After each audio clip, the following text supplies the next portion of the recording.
அனைவருக்கும் இனிய வணக்கம். நான் உங்கள் மதுரை ராமகிருஷ்ணன்.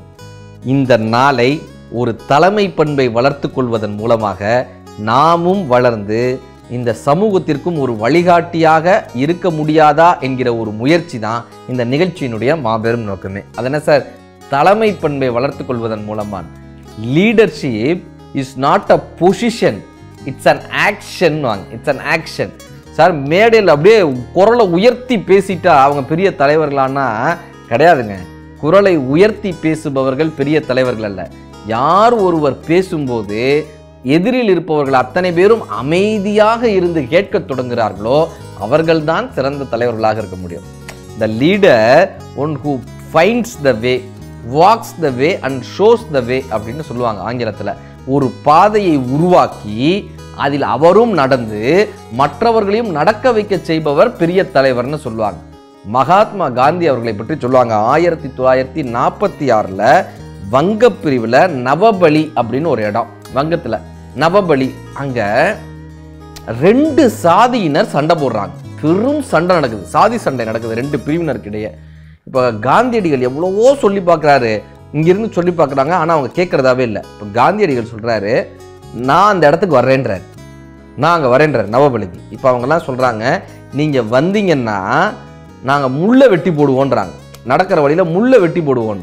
இப்போ மகாத்மா காந்தி சொல்கிறார், நீங்கள் முள்ளை வெட்டி போட்டிங்கன்னா நான் அதில் வெறுங்காலோடு நடந்து வருவேன்னாருங்க. அவ்வளவு வயதான ஒரு உடலோடு, அவ்வளவு போராட்டத்தோடு மகாத்மா காந்தி அவர்கள் அந்த வயதில் வெறும் காலுடன் சென்று காயங்களுடன் உண்ணாவிரதம் இருக்கார். இந்த 2 பிரிவுகளும் யோசிக்கிறாங்க, நமக்காக நம் நாட்டினுடைய பெரியவர் இத்தனை வயதில் உண்ணாவிரதம் இருக்காரே, இவ்வளவு காயத்தோடு வந்து நமக்காக அமர்ந்திருக்கிறாரே, இந்த பெரியவருக்காக விட்டு கொடுப்போம் என்று சொல்லி அந்த நவபலியில் நடந்த அந்த அவ்வளோ பெரிய பிரச்சனையை வெறும் காலில் சென்று காயப்பட்டு அந்த உண்ணாவிரதம் இருந்து அங்கே இருக்கக்கூடிய போராட்டத்தை மகாத்மா காந்தி தீர்த்து வைத்தார்ன்றது வரலாறு சார், வரலாறு.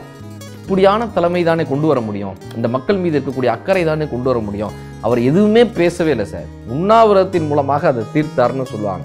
இப்போ அறிவாற்றலோடு சிந்திப்பவர்கள், அறிவாற்றலோடு பேசுபவர்கள், உடல் ரீதியாக அவர்கள் உயரமாக இருக்க வேண்டும் என்ற அவசியமே கிடையாது. நெப்போலியன் சொல்றான மாவீரன், அவன் பேரே மாவீரன், மாவீரன் நெப்போலியன். அவருக்கும் அவர் தளபதிக்கும் இடையில சண்டை வருது, நெப்போலியனுக்கும் அவர் தளபதிக்கும் இடையில சண்டை வருது.